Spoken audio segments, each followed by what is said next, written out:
It's my pleasure to introduce Dr. Lauren Crowder.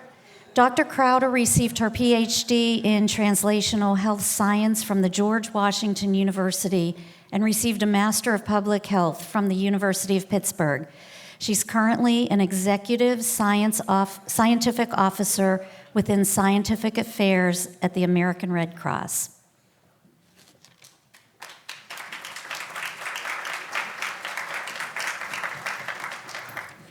Thank you. Good morning, everyone. I apologize in advance if my voice starts to cut out. My kids brought home something.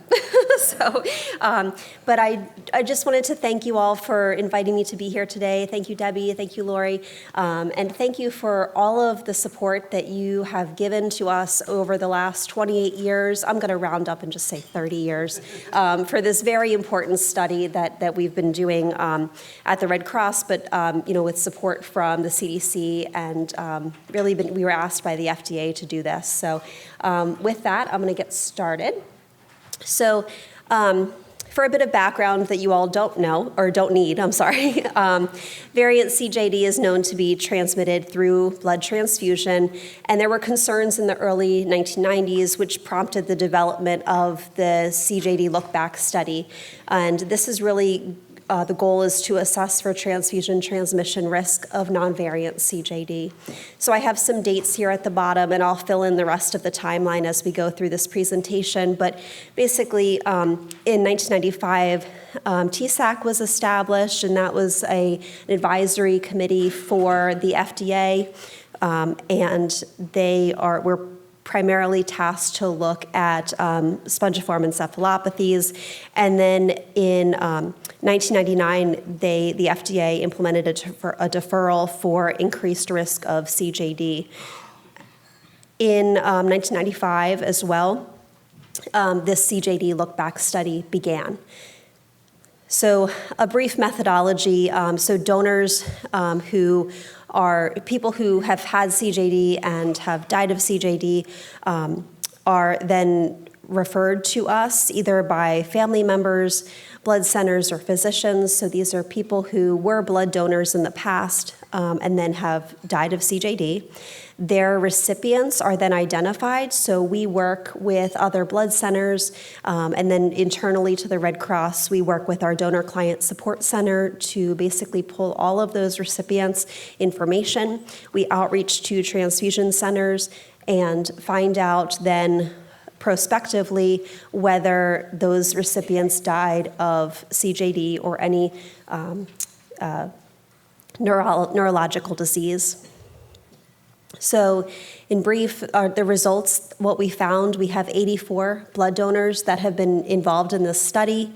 63 are male, 20 are female. One we do not have the gender for. We have a mean age of about 62 years, which should not be surprising. Of those 84 blood donors, they donated 2,200 donations from the mid-1900s until 2021, and I left the XX there because we actually aren't sure the very first person that donated what their first donation date was. Of those donations, we had over 3,000 transfusible components.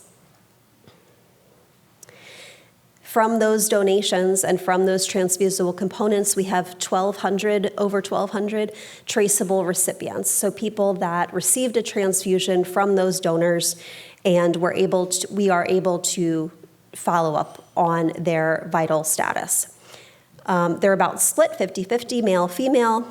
Their mean age at transfusion was about 60 years. Mean age at death was 70 years of age. We have a total of, I'm going to say, almost 7,000 person years of follow-up, which is an immense amount of data, immense amount of time. We have 400 recipients who survived for 5 or more years following their transfusion. We have 78 recipients who survived for over 20 years following their transfusion. And so if the thought is that with more time having this, if there were in fact a risk of the blood having CJD in it and it being transfusion transmitted, that these 78 people should have developed CJD. We have 973 of these recipients have died, and we have been able to trace them and follow up with their cause of death. None of those have had CJD or any relevant neurological cause of death listed on their death certificate. Then we have on the right-hand side of your screen here, you'll see our special interest groups that we always look at. So again, looking at the pathology of CJD and the potential transmission risk. If there were to be a risk, we would expect that these three different groups would be at increased risk. So we have 641 who received a donation within 5 years of the donor's diagnosis or death. Over 400 survived for 5 or more years following their transfusion.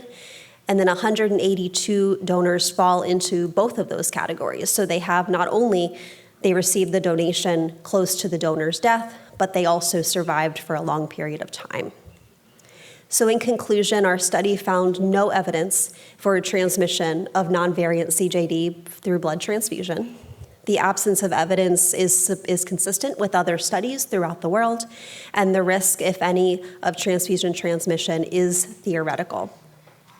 So I'm going back to my timeline here, and I've filled in the rest of the dates for you.